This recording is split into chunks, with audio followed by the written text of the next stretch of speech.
இயேசுக்கே புகழ், மரியே வாழ்க. வணக்கம். உங்களை அன்போடு வரவேற்கிறோம். இன்னைக்கு நம்ம பார்க்க போறது திருவருகை காலத்தின் முதல் ஞாயிறு. இது கத்தோலிக்க திருச்சபையோட ஒரு புத்தம் புதிய வழிபாட்டு ஆண்டோட தொடக்கம். திருவருகை காலம்னாலே ஒரு காத்திருப்பு, ஒரு தயாரிப்பு, ஒரு நம்பிக்கைக்கான நேரம்னு சொல்லலாம். ஒன்னு கிறிஸ்து பிறப்பு விழாவுக்காக நம்மளை தயார்படுத்திக்கிறது. இன்னொன்னு ரொம்ப முக்கியமா உலகின் இறுதியில இயேசுவோட இரண்டாம் வருகைக்காகவும் தயாராகிறது. இன்னைக்கு நம்ம பார்க்க போற அந்த 4 வாசகங்களோட மைய கருத்து ஒண்ணுதான், தயாராக இருங்கள். ஆனா அதுக்கு என்ன அர்த்தம்? வாங்க இத பத்தி கொஞ்சம் ஆழமா பார்க்கலாம். அதுக்கு முன்னாடி இது சம்பந்தமா ஒரு சின்ன கதை. ஒரு பெரிய அரசர் இருந்தாரு. அவர் ஒரு நாள் தன்னுடைய 3 தளபதிகளை கூப்பிட்டு, நான் ஒரு நீண்ட பயணம் போறேன், திரும்பி வரும்போது உங்களில் சிறந்த ஒருத்தருக்கு என் ராஜ்யத்துல ஒரு பெரிய பகுதியை பரிசா கொடுப்பேன் அப்படின்னு சொல்றார். சொல்லிட்டு 3 பேர் கையிலையும் ஒரு பை நிறைய உயர் ரக தானிய விதைகளை கொடுத்து, இத பத்திரமா வைங்க, நான் கேப்பேன்னு சொல்லிட்டு போறா. சரி. முதல் தளபதி என்ன செஞ்சார்னா, ராஜா கொடுத்த பரிசுன்னு சொல்லி அத ஒரு பட்டு துணியில கட்டி ஒரு இரும்பு பெட்டியில வச்சு பூட்டிட்டார். 2வது தளபதி இதை இப்படியே வச்சா பூச்சி பிடிச்சிடும் நினைச்சு சந்தையில வித்து அந்த பணத்தை பத்திரமா வச்சுக்கிட்டார். ஆனா 3வது தளபதி இருக்காரே, அவர் கொஞ்சம் வித்தியாசமா யோசிச்சார். அந்த விதைகளை எடுத்துட்டு போய் அரண்மனைக்கு பின்னால இருந்த ஒரு தரிசு நிலத்துல விதைச்சார். ஆமா, அதுக்கு தண்ணி ஊத்தி உரம் போட்டு நல்லா பராமரிச்சார். வருஷங்கள் போச்சு. திடீர்னு ஒரு நாள் அரசர் திரும்ப வந்தார். முதல் தளபதியை கூப்பிட்டார். அவரு ஓடி போய் பெட்டியை திறந்து அந்த விதைகளை கொண்டு வந்தார். ஆனா அத்தனை வருஷத்துல அது பூத்து போய் புழு பிடிச்சு ஒண்ணுக்கும் உதவாம போயிருச்சு. எதிர்பார்த்ததுதான். ஆமா. 2வது தளபதி அந்த பணத்தை கொண்டு வந்து கொடுத்தாரு. ராஜா அதை பார்த்துட்டு, நான் கொடுத்தது விலை மதிப்பில்லாத விதைகள், நீ அதோட மதிப்பை பணமா குறைச்சிட்டியே அப்படின்னு வருத்தப்பட்டாரு. கடைசியா 3வது தளபதி வந்தாரு. அவர் ராஜாவை அரண்மனைக்கு பின்னால அழைச்சிட்டு போனாரு. அங்க அந்த தரிசு நிலம் முழுக்க ஆயிரக்கணக்கான செடிகள் வளர்ந்து தானியங்கள் நிறைஞ்சு ஒரு பொன் வயல் மாதிரி இருந்துச்சு. ராஜா அதை பார்த்துட்டு, நீதான் நான் கொடுத்ததை சரியா புரிஞ்சுகிட்ட, நீதான் இந்த ராஜ்யத்துக்கு தகுதியானவன் அப்படின்னு சொன்னாராம்.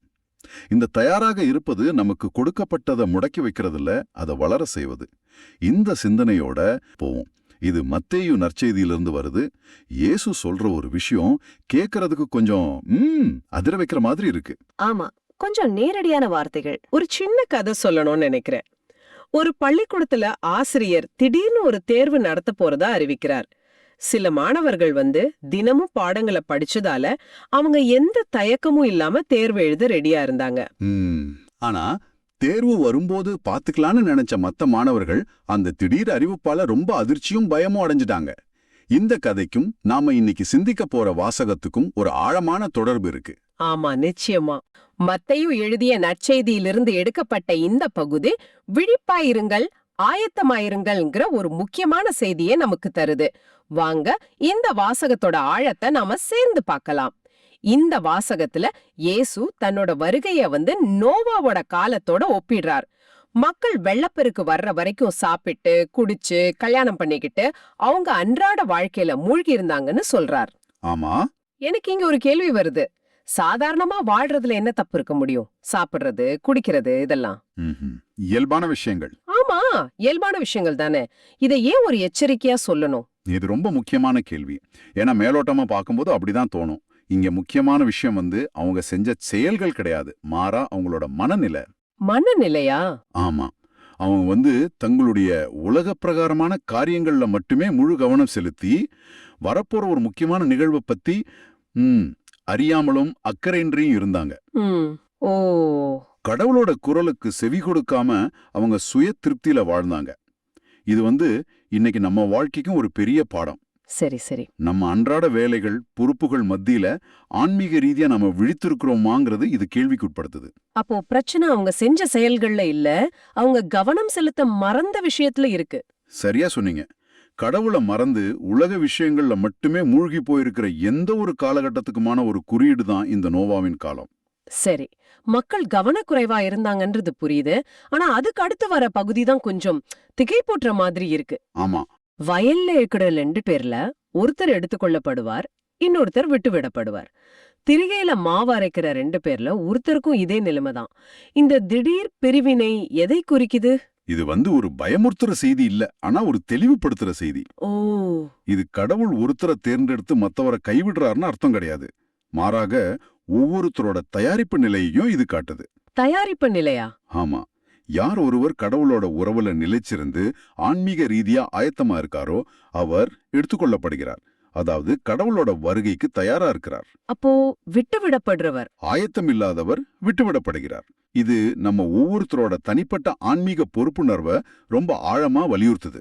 அப்ப இது ஒரு விளைவு, தீர்ப்பில்ல. அருமையா சொன்னீங்க. இது ஒரு விளைவு.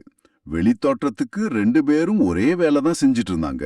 ஆனா உங்க உள்ளத்தோட நிலை, அவங்களோட தயாரிப்பு வேற வேறையா இருந்துச்சு. இது விஷயத்தை தெளிவாக்குது. அப்போ இதுக்கான தீர்வு தான் அடுத்த பகுதியா? விழிப்பாயிருங்கள், ஏனெனில் உங்கள் ஆண்டவர் எந்த நாளில் வருவார் என உங்களுக்கு தெரியாது. அதேதான். இதுதான் இந்த வாசகத்தோட மையக்கரு. இதுக்கு இயேசு ஒரு அருமையான ஓமையும் சொல்றாரு. திருடன் வர்ற நேரம் தெரிஞ்சா வீட்டு உரிமையாளர் விழிச்சிருந்து தன் வீட்டை காப்பாத்துவார்னு. இந்த ஓமை மூலமா இயேசு நமக்கு என்ன சொல்ல வர்றார்? இங்க விழித்திருக்கிறதுன்னா தூங்காம இருக்கிறது இல்ல, இல்லனா பயத்தோட காத்திருக்கிறது இல்ல. சரி, அப்ப என்ன? அது ஒரு தொடர்ச்சியான தயாரிப்பு நிலை, ஒரு கவனமான நிலை. நம்ம அன்றாட ஜபம், நற்செயல்கள், பிறர் அன்பு பணிகள், நம்ம கடமைகள் இதையெல்லாம் நேர்மையோடவும் அன்போடவும் செய்யறது மூலமா தான் நாம ஆயத்தமா இருக்க முடியும். ஓ, அப்போ நம்ம சாதாரண வாழ்க்கைய அசாதாரணமான கவனத்தோட வாழ்றதுதான் தயாரிப்பு. மிகச்சரியா சொன்னீங்க. அல்லேலூயா பாடல் சொல்ற மாதிரி, ஆண்டவரே உமது பேரன்பை எங்களுக்கு காட்டியருளும்னு கேட்கறது அந்த மீட்பை பெற்றுக்கொள்ள நாம எப்பவும் தயாரா இருக்கிறத காட்டுது. விழித்திருக்கிறதுன்னா கடவுளோட அன்பையும் மீட்பையும் ஒவ்வொரு நாளும் பெற்றுக்கொள்ள திறந்த மனதோட வாழ்றதுதான். அப்போ இந்த எல்லாத்தையும் ஒன்னு சேர்த்தா இந்த வாசகம் இறுதியா நமக்கு என்ன சொல்ல வருது? நீங்கள் நினையாத நேரத்தில் மானிட மகன் வருவார், எனவே நீங்களும் ஆயத்தமாய் இருங்கள். இந்த வருகை காலத்தோட செய்தி உங்களுக்கும் எனக்கும் என்ன? இந்த வாசகம் கிறிஸ்துவின் 3 வருகை மேல நமக்கு ஞாபகப்படுத்துது. 3 வருகைகளா? ஆமா. முதலாவது நமக்கு தெரிஞ்சதுதான். 2000 வருஷத்துக்கு முன்னாடி பெத்லஹேம்ல நடந்த அந்த வரலாற்று வருகை. 2வது நம்ம அன்றாட வாழ்க்கையில, நற்கருணையில, பிறர் அன்புல, இப்படி நம்ம வாழ்க்கையில நடக்கிற மறைபொருளான வருகை. ஓ, சரி. 3வது தான் உலகின் இறுதியில நிகழவிருக்கிற மாற்றுமையான வருகை. அப்போ நாம தயாராக இருக்கணும். ஆமா. குறிப்பா நம்ம ஒவ்வொரு நாளும் கிறிஸ்துவ சந்திக்கிறதுக்கு நம்ம ஆயத்தமா இருக்கணும். அதுதான் இந்த வாசகம் நமக்கு தர்ற தெளிவான அழைப்பு. ரொம்ப அழகான விளக்கம். அப்போ ஆயத்தமா இருங்கள்ங்கிறது ஒரு மிரட்டல் இல்ல, அது ஒரு அழைப்பு. நிச்சயமா. ஒரு அன்பான அப்பா வீட்டுக்கு வர்றாருன்னா பிள்ளைகள் எப்படி ஆவலோட சந்தோஷத்தோட காத்திருப்பாங்களோ, ஆமா, அப்படியான ஒரு காத்திருப்பு இது. பயத்தோட இல்ல, நம்பிக்கையோடையும் மகிழ்ச்சியோடையும். அடுத்த வாசகம் புனித பவுல் உரோமையருக்கு எழுதின கடிதத்திலிருந்து வருது. அது இதுக்கு ஒரு செயல்முறை விளக்கம் கொடுக்கற மாதிரி இருக்கு. பவுல் ரொம்ப சக்தி வாய்ந்த வார்த்தைகளை பயன்படுத்துறார். நீங்க ஒரு கற்பனை பண்ணி பாருங்களேன். ஒரு அடர்ந்த இருட்டு காட்டுக்குள்ள வழி தெரியாம தனியா மாட்டிக்கிட்டீங்க. மணி நேரமா நடந்து நடந்து இருட்டுக்குள்ளேயே சுத்தி வரீங்க. நம்பிக்கை கொஞ்சம் கொஞ்சமா போய்கிட்டே இருக்கு. இனிமே விடியலே வராதோன்னு மனசுக்குள்ள ஒரு விரக்தி. அப்போ திடீர்னு தூரத்துல கிழக்கு திசையில ஒரு சின்னதா ஒளிக்கீறல். அத பார்த்ததும் உங்களுக்குள்ள எங்கிருந்து அந்த சக்தி வந்துச்சுன்னே தெரியல. விடியல் வரப்போதுன்னு ஒரு புது நம்பிக்கை, உடம்புக்குள்ள ஒரு புது ரத்தம் பாஞ்ச மாதிரி அந்த ஒளியை நோக்கி நடக்க ஆரம்பிக்கிறீங்க. அந்த ஒளி உங்களுக்கு வழிய மட்டும் காட்டல, உங்க மனசுக்குள்ள ஒரு பெரிய நம்பிக்கையும் கொடுக்குது. இந்த சின்ன கதை இன்னைக்கு நாம ஆழமா பார்க்க போற வாசகத்தோட மைய கருத்துக்கு நம்மள கூட்டிட்டு போகுது. நம்ம ஆன்மீக வாழ்க்கையிலயும் சில சமயம் இப்படிப்பட்ட இருட்டுல இருந்து விழித்தள வேண்டிய நேரத்தோட அவசியத்தை இந்த வாசகம் நமக்கு ஞாபகப்படுத்துது. உறக்கத்து நின்று விழித்தெழும் நேரம் ஏற்கனவே வந்துவிட்டது அப்படிங்கிற வரி என்ன ரொம்ப யோசிக்க வைக்குது. பவுலோட வார்த்தைகள்ல ஒரு அவசரம் தெரியுது இல்லையா? ஆமா, ஒரு அர்ஜென்சி இருக்கு. இந்த உறக்கம்னு படிக்கும்போது எனக்கு முதல்ல சோம்பேறித்தனம் தான் ஞாபகத்துக்கு வருது. ஆனா பவுல் சொல்றது அதை விட ஆழமானது மாதிரி தெரியுது. நீங்க என்ன நினைக்கிறீங்க? ரொம்ப அருமையான ஒரு கோணம் அது. நீங்க சொல்ற மாதிரி இது வெறும் உடல் ரீதியான தூக்கமோ இல்ல சோம்பேறித்தனமோ கிடையாது. இது ஒரு எப்படி சொல்றது, ஒரு ஆன்மீக தூக்கம். ஆன்மீக தூக்கம். ஆமா, அதாவது கடவுள் நம்ம கூடவே இருக்காருங்கிற உணர்வே இல்லாம உலக விஷயங்கள்லயே மூழ்கி போய் ஆன்மீகத்தை ஒரு பொருட்டாவே நினைக்காம இருக்கிற நிலை. இன்னைக்கு நம்மள சுத்தி எவ்வளவு கவனச்சிதறல்கள் இருக்கு.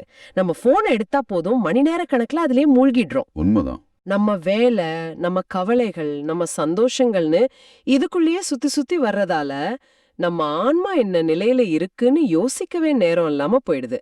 இதத்தான் பவுல் உறக்கம்னு சொல்றாரு. விழித்தெழுதல்னா மனசு திரும்பி நான் எங்க இருக்கேன், என் வாழ்க்கை எப்படி போயிட்டு இருக்குன்னு ஒரு நிமிஷம் நின்னு யோசிச்சு திரும்பவும் கடவுளை நோக்கி திரும்புறது. ஆமா, நீங்க சொல்றது 100க்கு 100 உண்மை. சில சமயம் நாமளே உணராம அந்த ஆன்மீக தூக்கத்துக்குள்ள போயிடுறோம். அதோட அடுத்த வரியும் ரொம்ப சக்தி வாய்ந்தது. நாம் கிறிஸ்தவர் மீது நம்பிக்கை கொண்டபோது இருந்ததை விட மீட்பு இப்பொழுது மிக அண்மையில் உள்ளது. இது கேட்கும்போது ஒரே நேரத்துல ஆறுதலாவும் அதே சமயம் ஒரு சின்ன சவாலாவும் இருக்கு. ஒவ்வொரு நாளும் நம்ம இலக்க நெருங்கிட்டு இருக்கோம்னு நினைச்சா சந்தோஷமா இருக்கு. ஆனா அதுக்கு நான் தயாரா இருக்கேனான்னு ஒரு கேள்வியும் மனசுக்குள்ள வருது. நிச்சயமா அந்த வரிக்கு 2 பக்கமும் இருக்கு. ஆனா பவுல் இத ஒரு பயத்தை உண்டாக்க சொல்லல, ஒரு பாசிட்டிவான கண்ணோட்டத்துல தான் சொல்றாரு. மீட்பு பக்கத்துல இருக்குன்னா கடவுளோட நாம முழுசா இணைய போற அந்த சந்தோஷமான மகிமையான தருணம் ரொம்ப கிட்ட இருக்குன்னு அர்த்தம். ஒரு மாராத்தான் ஓட்ட பந்தயத்துல கடைசி சில கிலோமீட்டர்கள்ல ஓடுற வீரனுக்கு எப்படி ஒரு புது தெம்பு வருமோ, ஆமா ஆமா, அது மாதிரி நம்ம ஆன்மீக பயணத்தோட இலக்கு பக்கத்துல இருக்குன்னு தெரிஞ்சா இன்னும் உற்சாகமா ஓடணும்னு தோணும் இல்லையா? அந்த ஒரு உந்துதலை கொடுக்கத்தான் பவுல் அப்படி சொல்றாரு. நம்ம வாழ்க்கை வீண் இல்ல, அது ஒரு அர்த்தமுள்ள பயணம்ன்ற நம்பிக்கையை இதை கொடுக்குது. இந்த மீட்பு பக்கத்துல இருக்குன்னு சொல்றதே ஒரு பெரிய நம்பிக்கை.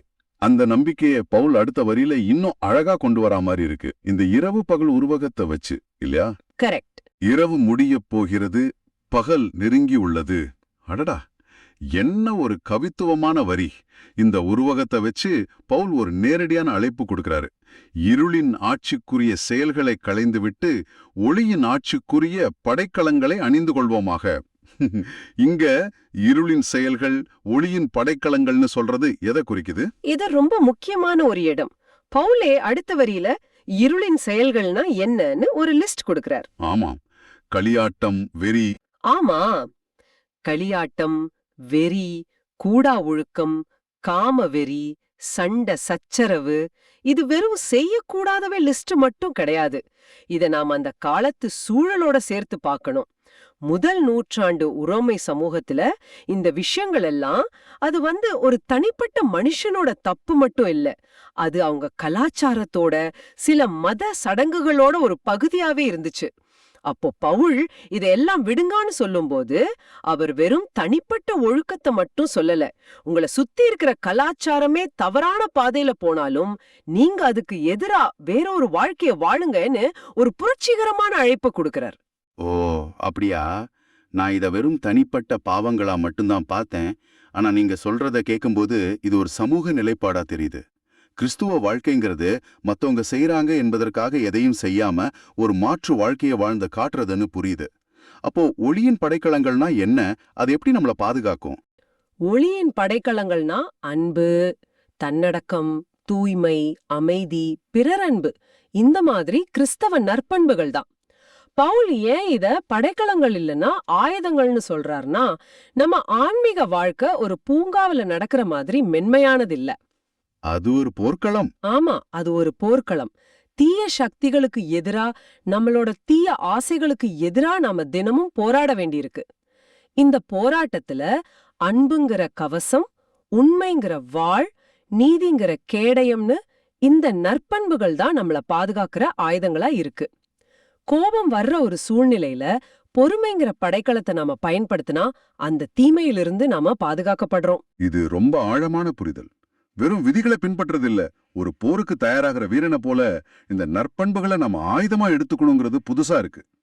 சரி, இப்போ இந்த வாசகத்தோட உச்சக்கட்டத்துக்கு வருவோம். 14ஆம் வசனம், இயேசு கிறிஸ்துவை அணிந்து கொள்ளுங்கள். கேட்கவே எவ்வளோ அழகா இருக்கு. இந்த ஒரு வரியில கிறிஸ்தவ வாழ்க்கையோட மொத்த சாராம்சமும் அடங்கியிருக்கிற மாதிரி தோணுது. உண்மைதான். இயேசு கிறிஸ்துவை அணிந்து கொள்ளுங்கள்னு சொல்றது கேட்க ரொம்ப அழகா இருக்கு.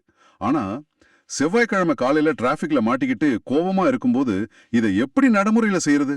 அது ரொம்ப கடினமா தெரியுது. நீங்க கேக்குறது ரொம்ப யதார்த்தமான ஒரு கேள்வி. இதுதான் நம்ம எல்லாருடைய போராட்டமும். கிறிஸ்துவை அணிந்து கொள்வதுன்னா என்னன்னு. ஆதி திருச்சபையில திருமுழுக்கு கொடுக்கும்போது ஒரு வழக்கம் இருந்துச்சு.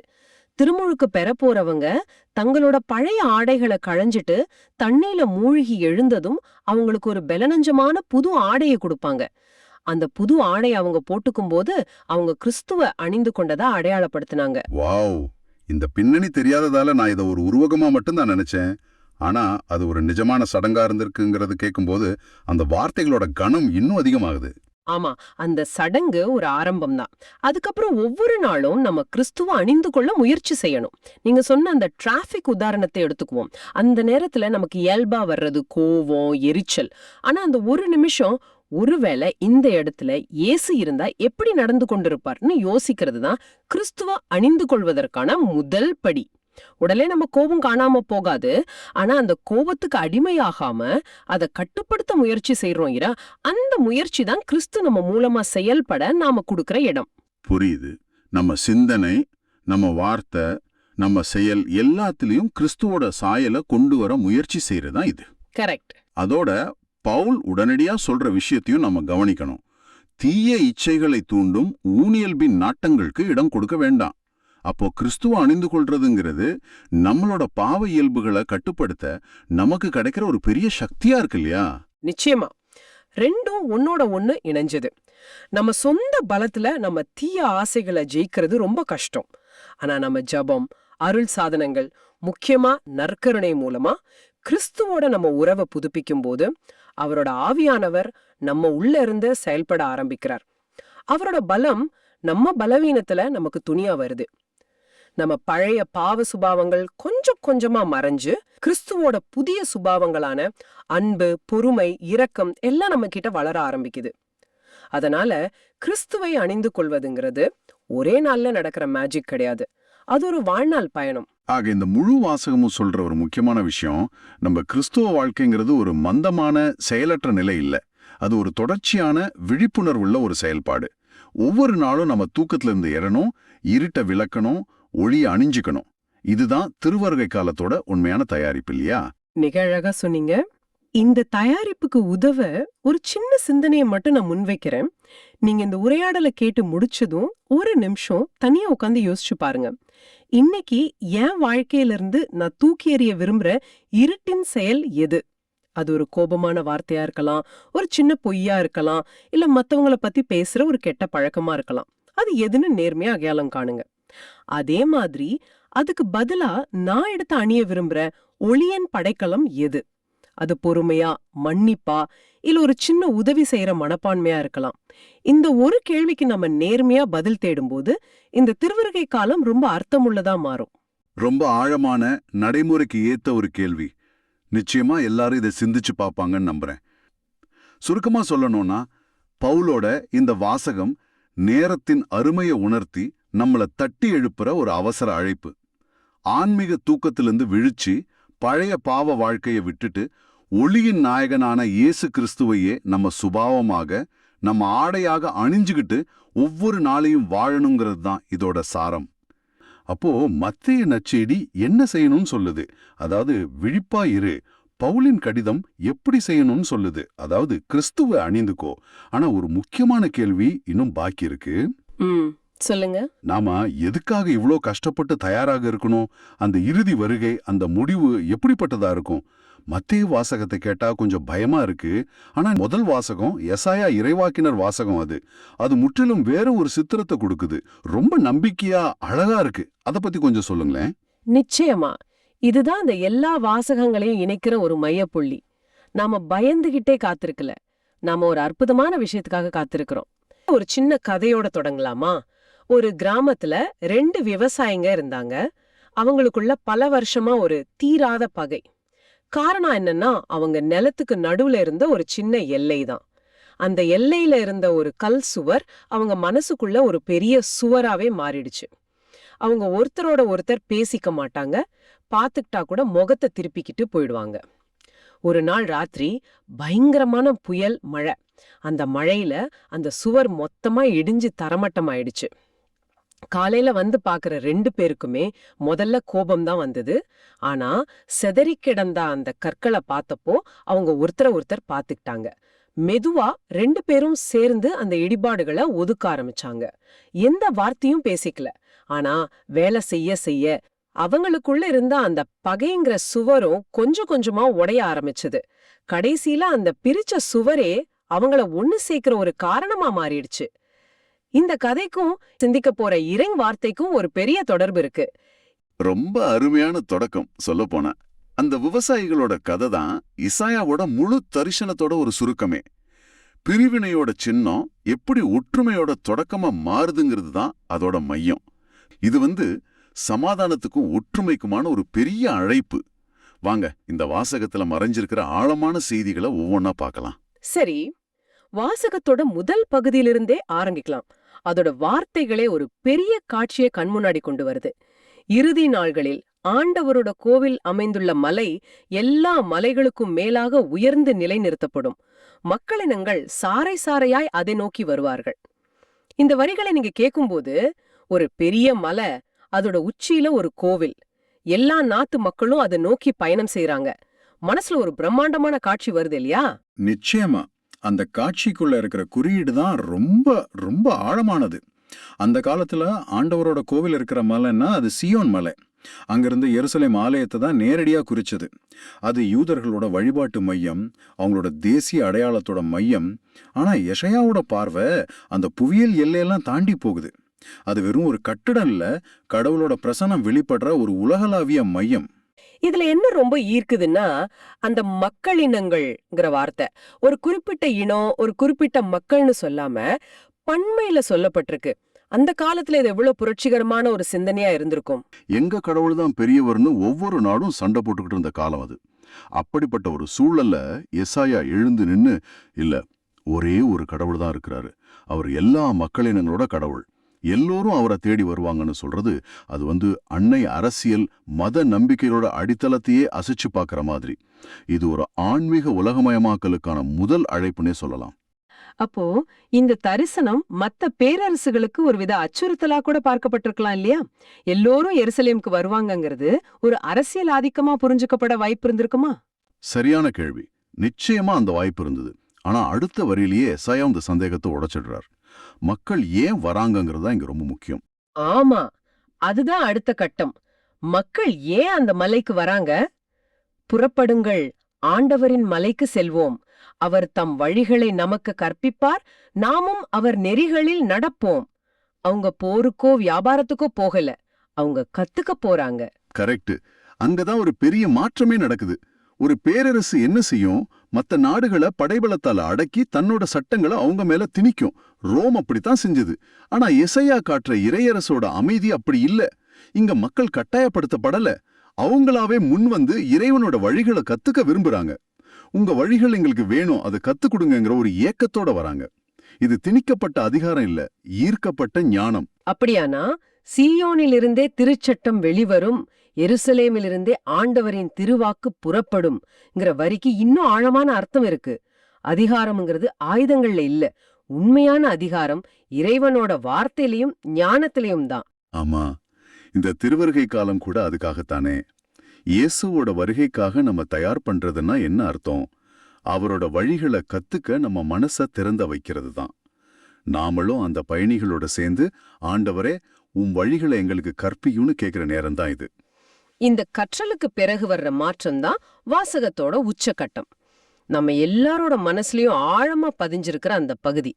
அவர்கள் தங்கள் வாள்களை கலப்பை கொழுக்களாகவும் தங்கள் ஈட்டிகளை கருக்கரி வாள்களாகவும் அடித்துக் கொள்வார்கள்.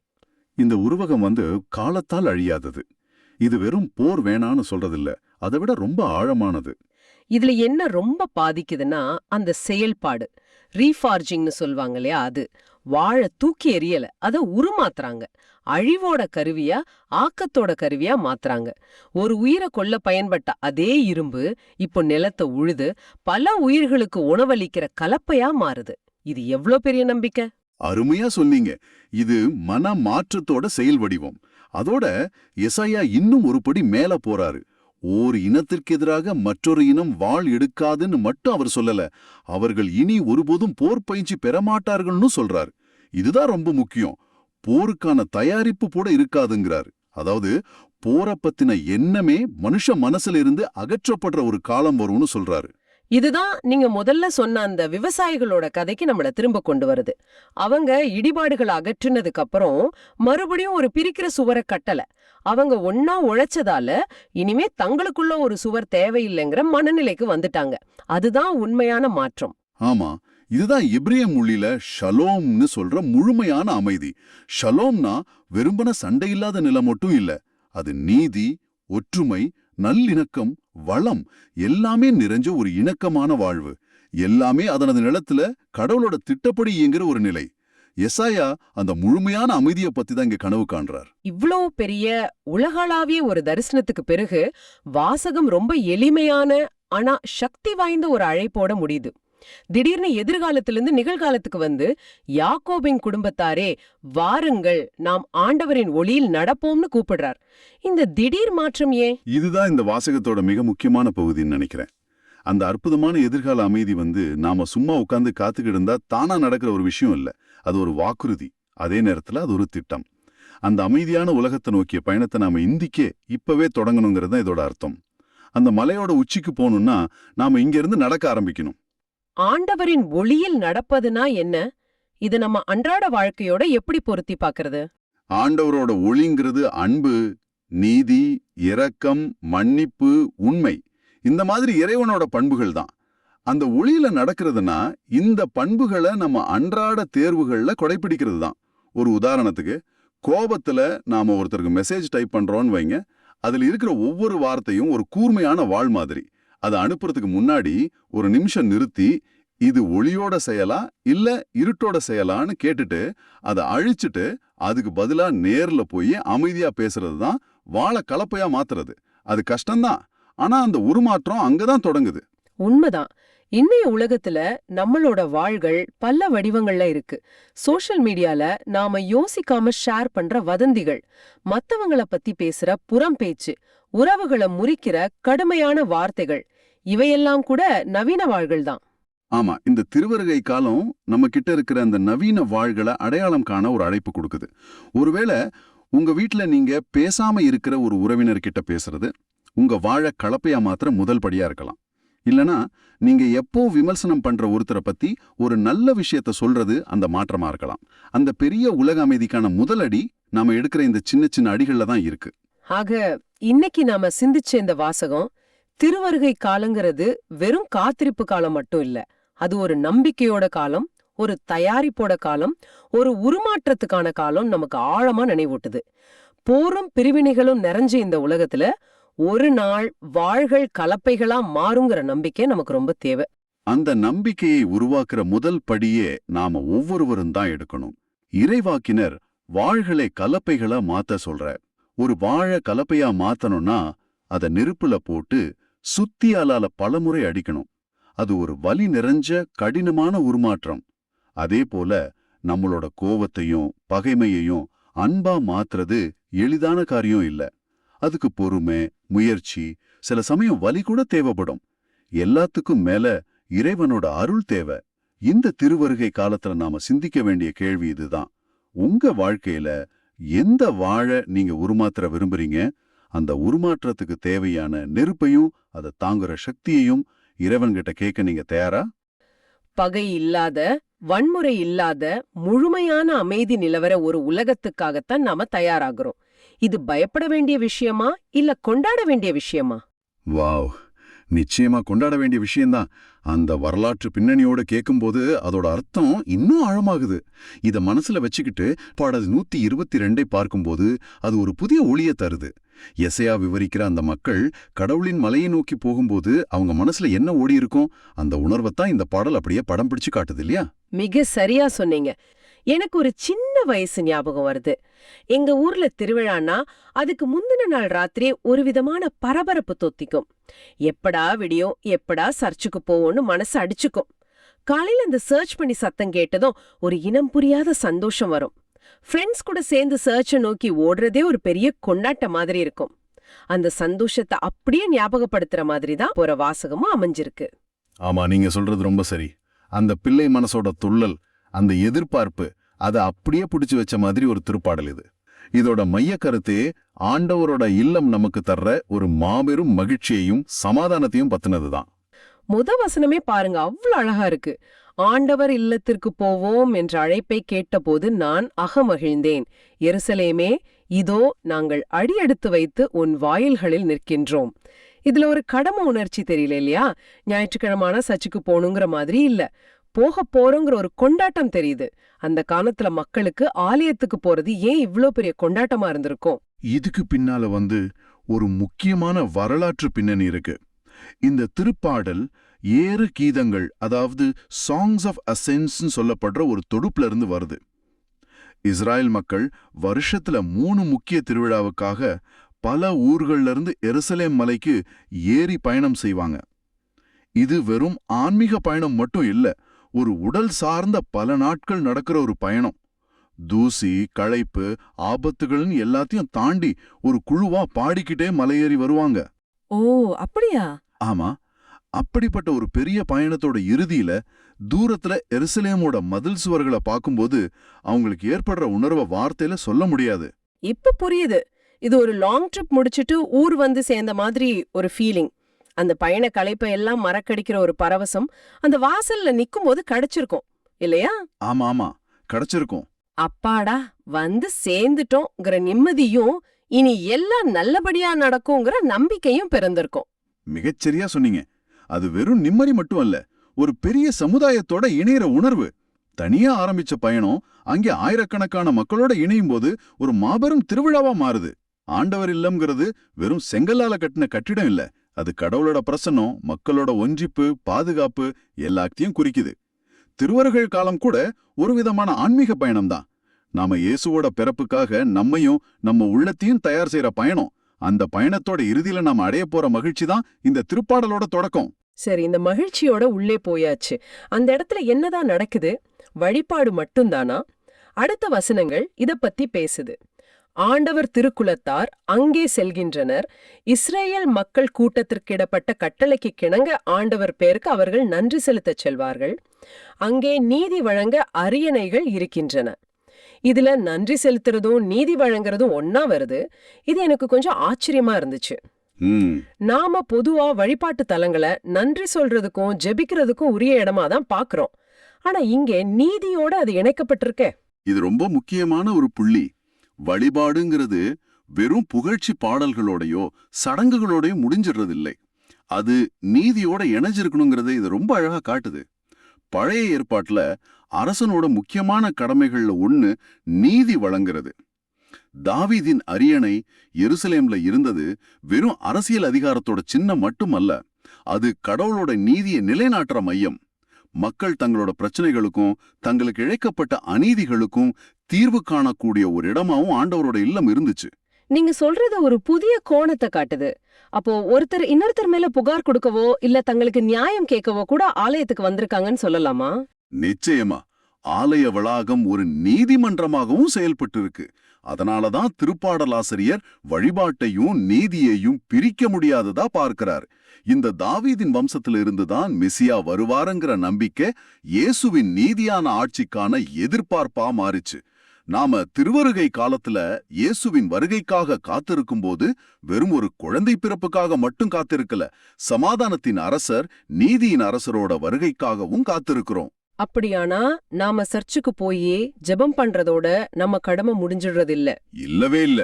அங்கிருந்து வெளியே வந்து நமக்கு வெளியே நடக்கிற அநீதிகளை பார்த்து அதுக்கு எதிரா பேசும்போதும் பாதிக்கப்பட்டவங்களுக்கு நீதி கிடைக்க நாம ஏதாவது செய்யும் போதும் தான் நம்ம வழிபாடு முழுமையடையுதுன்னு சொல்லலாமா? இதை விட அழகா சொல்ல முடியாது. அதுதான் உண்மையான வழிபாடு. கடவுளுக்கு நன்றி செலுத்துறதுங்கிறது அவர் படைச்ச மனிதர்களோட மாண்பை காப்பதிலையும் அடங்கியிருக்கு. ரெண்டும் ஒரே நாணயத்தோட 2 பக்கங்கள். இந்த தெளிவோட நாம திருவுருகை காலத்தை தொடங்கும் போது அது ரொம்ப அர்த்தமுள்ளதா மாறும். சரி, இந்த ஒன்றிப்பு, இந்த நீதி எல்லாம் அருமையா இருக்கு. ஆனா இதை எப்படி நிஜத்துல சாத்தியமாக்குறது? இந்த அமைப்பை எப்படி பாதுகாக்கிறது? அங்கேதான் திருப்பாடல் ஆசிரியர் ஒரு வேண்டுதலுக்குள்ள நுழைறார் இல்லையா? எருசலேமின் சமாதானம் நிலைத்திருக்கும்படி வேண்டிக் கொள்ளுங்கள். உன்னை விரும்புவோர் வளமுடன் வாழ்வார்களாக. உன் கோட்டைகளுக்குள் அமைதி நிலவுவதாக. உன் மாளிகைகளில் நல்வாழ்வு இருப்பதாக. இது ஒரு வேண்டுதல் மாதிரி இருந்தாலும் ஒரு செயல் திட்டத்துக்கான அழைப்பு போலவும் கேக்குது. ஆமா, எங்க பயன்படுத்தப்படுற சமாதானம், அமைதியும் போன்ற வார்த்தைகளுக்கு ஆழமான அர்த்தம் இருக்கு. எபிரேய மொழியில இதுக்கு ஷலோம் அப்படின்ற வார்த்தையை பயன்படுத்துவாங்க. ஷலோம்னா அதாவது வெறுமனே சண்டை சச்சரவு இல்லாம இருக்கிறது மட்டும் இல்ல, அது ஒரு முழுமையான நல்வாழ்வை குறிக்குது. உடல் நலம், மன அமைதி, சமூக நல்லிணக்கம், பொருளாதார வளம், பாதுகாப்புன்னு வாழ்க்கையோட எல்லா பரிமாணங்களையும் உள்ளடக்கிய ஒரு முழுமை அது. நாம கடவுளோட இல்லத்துக்காகவும் இறை மக்களோட சமூகத்துக்காகவும் ஜெபிக்கும்போது இந்த முழுமையான ஷலோம் கிடைக்க தான் ஜெபிக்கிறோம். உன்னை விரும்புவோர் வளமுடன் வாழ்வார்களாக என்ற வரி ரொம்ப பவர்ஃபுல்லா இருக்கு. அதாவது யார் ஒருவர் சமூகத்தோட கடவுளோட இல்லத்தோட நலன்ல அக்கறை காட்டுறாரோ அவரோட வாழ்க்கையும் வளம் பெறும்னு ஒரு வாக்குறுதி மாதிரி இது இருக்கு. இது ஒரு விதத்துல சுயநலமாகவும் தெரியுதே. ஊரு நல்லா இருந்தா நீ நல்லா இருப்பேன்னு சொல்ற மாதிரி. அது அப்படி பார்க்கலாம். ஆனா அதுக்கு ஒரு ஆழமான ஆன்மீக ரகசியமும் இருக்கு. நாம நமக்காக மட்டும் ஜெபிக்காம மத்தவங்களுக்காகவும் சமூகத்தோட சமாதானத்துக்காகவும் ஜெபிக்கும் பொழுதும் உழைக்கும் பொழுதும் அந்த சமாதானமும் வளமும் நமக்கும் வந்து சேருது. இது ஒரு பரஸ்பர உறவு. நீங்க சமூகத்துக்கு என்ன கொடுக்குறீங்களோ அது உங்களுக்கு திரும்ப கிடைக்கும். சமாதானத்தின் அரசனாகிய இயேசுவின் வருகைக்காக காத்திருக்கிற இந்த தருணத்துல இந்த ஜெபம் ரொம்ப பொருத்தமானது.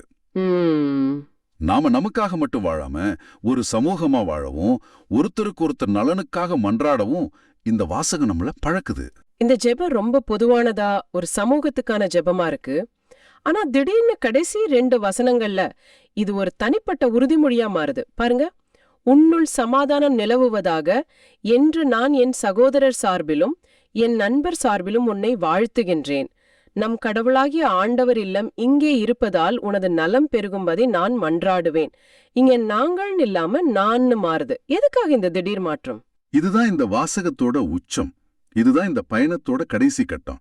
ஆண்டவர் இல்லத்தின் மேலையும் அங்குள்ள சகோதரர்கள் மேலையும் நாம கொண்டிருக்கிற அன்பு வெறும் ஒரு உணர்வா இல்லாம அவங்க நலனுக்காக மன்றாடுற ஒரு தனிப்பட்ட அர்ப்பணிப்பா மாறணும். என் சகோதரர் சார்பிலும் என் நண்பர் சார்பிலும்னு குறிப்பிடுறது அந்த சமூக உறவுகளோட முக்கியத்துவத்தை காட்டுது. விசுவாசங்கிறது ஒரு தனிப்பட்ட அனுபவம் மட்டும் இல்ல, அது ஒரு சமூக அனுபவம். அந்த சமூகத்தோட நலன்ல எனக்கும் பங்கு இருக்குங்கிற பொறுப்புணர்வு இது ஏற்படுத்துது.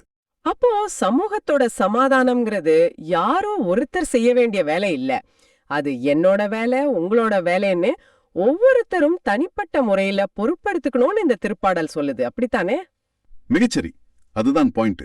நம் கடவுளாகிய ஆண்டவர் இல்லம் இங்கே இருப்பதால் உனது நலம் பெருகும்படி நான் மன்றாடுவேன் என்ற கடைசி வரி இந்த முழு அர்ப்பணிப்புக்கும் காரணத்தை சொல்லுது. எதுக்காக நான் மன்றாடணும்? ஏன்னா அது கடவுளோட இல்லம். அங்க கடவுளோட பிரசன்னம் இருக்கு. அதனால அந்த இடத்தோட நலன் பாதுகாக்கப்படணும். அது நம்ம ஒவ்வொருத்தரோட கடமை. திருவருகை காலத்தை தொடங்குற நமக்கு இது ஒரு சிறந்த சிந்தனை. ஆமாம். நாம ஒவ்வொருத்தரும் நம்ம சமூகத்தோட நம்ம குடும்பத்தோட நலனுக்காக உழைக்க அழைக்கப்பட்டிருக்கோம். அந்த உழைப்பு ஒரு ஜெபமா, ஒரு வாழ்த்தா, ஒரு செயலா வெளிப்படணும். இந்த திருப்பாடல் ஆசிரியர் செய்யறது போல நான் மன்றாடுவேன், நான் வாழ்த்துகின்றேன்னு ஒரு தனிப்பட்ட உறுதிமொழியை நாமும் எடுக்கணும். ஆஹா, இந்த திருப்பாடல் ஒரு அழகான பயணத்துக்கு நம்மள அழைச்சிட்டு போச்சு. ஒரு தனி நபரோட உள்ளத்து மகிழ்ச்சியில தொடங்கி அது ஒன்றிப்புக்கும் நீதிக்கும் உரிய இடம்ங்கிறத உணர்ந்து ஒரு சமுதாயத்தோட சமாதானத்துக்கான ஜெபமா விரிவடைஞ்சு இறுதியில நான் இதுக்கு பொறுப்புங்கிற ஒரு தனிப்பட்ட அர்ப்பணிப்புல முடியுது. திருவருகை காலத்துக்கான ஒரு முழுமையான ஆன்மீக திட்டமாவே இது இருக்கு. இந்த திருவருகை காலத்துல ஆண்டவரின் இல்லம் அப்படிங்கிறது சர்ச் மட்டுமில்ல, அது நம்மளோட உள்ளம், நம்ம குடும்பம், நாம வாழற சமூகம். அந்த இல்லங்கள்ல எல்லாம் சமாதானத்தையும் நன்மையையும் அந்த முழுமையான ஷெலோம் அப்படிங்கிற நல்வாழ்வையும் கொண்டு வர நாம ஒவ்வொருத்தரும் எப்படி ஒரு கருவியா மாறலாம். வெறும் ஜெபத்தோட நிறுத்திக்காம நம்மளோட வார்த்தைகள், செயல்கள் மூலமா அந்த சமாதானத்தை மத்தவங்களுக்கு கொண்டு சேர்க்க நாம என்ன செய்ய போறோம்னு கொஞ்சம் யோசிச்சு பார்க்கலாமே. அருமையான சிந்தனை. இந்த காத்திருப்பு, இந்த தயாரிப்பு பயணம் ஒரு சோகமான பாரமான கடமை இல்ல, அது ஒரு மகிழ்ச்சியான பயணம். ஒரு தீர்த்த யாத்திரை மாதிரி. அதேதான், ஒரு சந்தோஷமான எதிர்பார்ப்பு. எசாயா சொன்ன அந்த அமைதி உலகத்தை நோக்கிய பயணத்துல பயம் இருக்காது, ஆனந்தம்தான் இருக்கும். அதனாலதான் அந்த திருப்பாடல் எருசலேமே உனக்கு சமாதானம் உண்டாவதாக அப்படின்னு அமைதிக்காக ஜெபிக்கிறதோட முடியுது. இந்த 4 வாசகங்களையும் இணைச்சு பார்க்கும்போது ஒரு முழுமையான சித்திரம் கிடைக்குது. மத்தேயு ஒரு எச்சரிக்கை மணி அடிச்சு நம்ம எழுப்புறார். பவுல் எப்படி எழுந்து நடக்கணும்னு வழிகாட்டுறார். எசாயா நாம எங்கே போய் சேரணும்னு அந்த அழகான இலக்கு காட்டுறார். திருப்பாடல் அந்த பயணத்தை எப்படி மகிழ்ச்சியா மாத்தணும்னு சொல்லி தருது. ரொம்ப அருமை. நீங்க திருத்தந்தை பிரான்சிஸ் அவரோட ஒரு மேற்கோளையும் பகிர்ந்துகிட்டீங்க. இந்த எல்லா பழைய வாசகங்களையும் இன்றைய காலகட்டத்தோட அது எப்படி இணைக்குது? ஆமா, திருத்தந்தை பிரான்சிஸ் இந்த திருவருகை காலத்தோட சாரத்தை மிக அழகா பிழிஞ்சு கொடுக்கறாரு. அவர் சொல்றார், இந்த 4 வாரங்கள்ல சலிப்பூட்டும் மற்றும் வழக்கமான வாழ்க்கை முறையை விட்டுவிட்டு நம்பிக்கையையும் ஒரு புதிய எதிர்காலத்திற்கான கனவுகளையும் வளர்த்து கொண்டு முன்னேற நாம் அழைக்கப்படுகிறோம். இது ரொம்ப உண்மை. நாம பலப்பழும் நோவாவின் காலத்து மக்களைப் போல நம்முடைய அன்றாட வேலைகள், கவலைகள், இன்பங்கள்ங்கிற ஒரு சின்ன வட்டத்துக்குள்ள சிக்கிடுறோம். அந்த வழக்கமான வாழ்க்கை முறையிலிருந்து வெளியே வாங்க, ஒரு பெரிய கனவை காணுங்க, ஒரு நம்பிக்கையான எதிர்காலத்தை நோக்கி பயணம் செய்யுங்கன்னு திருத்தந்தை நம்மை அழைக்கிறார். இது இந்த வாசகங்களுக்கு ஒரு நவீன அதிகாரப்பூர்வ குரலை கொடுக்குது. அப்போ இந்த கலந்துரையாடலை கேட்டுக்கிட்டு இருக்கிற உங்களுக்கு இந்த வாசகங்கள் என்ன சொல்லுது? இதன் நோக்கம் ஆண்டவரின் வருகையை குறித்து ஒரு விதமான பயத்தை உருவாக்குறதில்ல. நிச்சயமா இல்ல. அதுக்கு பதிலா நாம வாழ்ற ஒவ்வொரு நொடியையும் இன்னும் முழுமையா, இன்னும் அர்த்தமுள்ளதா வாழணும்னு ஒரு அழைப்பு விடுது. ஆமா, மீண்டும் திருத்தந்தையோட வார்த்தைகளை நினைவுபடுத்த விரும்புகிறேன். அவர் சொல்றார், திருவருகை காலம் என்பது நம் இதயங்களை திறப்பதற்கும் நம் வாழ்க்கையை எப்படி, யாருக்காக செலவிடுகிறோம் என்பதை பற்றிய உறுதியான கேள்விகளை நமக்கு நாமே கேட்டுக்கொள்வதற்கும் ஒரு சாதகமான நேரம். ரொம்ப முக்கியமான கேள்வி. ஆமா, இந்த திருவருகை காலத்துல நீங்க உங்களையே கேட்டுக்கொள்ளலாம். நான் என் நேரத்தை, என் திறமைகளை, என் பணத்தை யாருக்காக செலவிடுறேன்? என் வாழ்க்கையோட மையம் கிறிஸ்துவா இல்ல உலகத்தோட தற்காலிக ஈர்ப்புகளா அப்படின்னு நம்மை நாமே சோதிச்சு பார்க்க இது ஒரு அருமையான வாய்ப்பு. இந்த ஆழமான சிந்தனைகளோட உங்களை யோசிக்க வைக்கிற ஒரு இறுதி கேள்வியோட முடிக்க விரும்புறோம். எசாயா வாசகத்துல மக்கள் தங்கள் வாள்களை கல்லப்பை குழுக்களாக மாற்றுவார்கள் அப்படின்னு வாசிச்சோம். வாள் என்பது அழிவின், பிரிவினையின் சின்னம். கல்லப்பை என்பது ஆக்கத்தின், வளர்ச்சியின் சின்னம். உங்களுடைய சொந்த வாழ்க்கையில ஒரு வாள் என்னவா இருக்கலாம்? ஒருவேளை அது உங்ககிட்ட இருக்கிற மன்னிக்க முடியாத கோபமா இருக்கலாம், அடுத்தவங்களை காயப்படுத்துற உங்க கடுமையான வார்த்தைகளா இருக்கலாம், அல்லது நீங்க பல வருஷமா மனசுல சுமந்துகிட்டு இருக்கிற ஒரு பழைய பகையா இருக்கலாம். இந்த திருவருகை காலத்துல கடவுளின் உதவியோட உங்க வாழ்க்கையில இருக்கிற அந்த வாழ, வளர்ச்சிக்கும் சமாதானத்துக்கும் நல்லுறவுக்கும் பயன்படுற ஒரு கலப்பையா மாத்த நீங்க என்ன செய்யலாம்? இந்த கேள்வியோட உங்களை சிந்திக்க விடுகிறோம். இந்த நாள் இனியதாக அமைய வாழ்த்துக்கள். இயேசுவுக்கே புகழ். மரியே வாழ்க.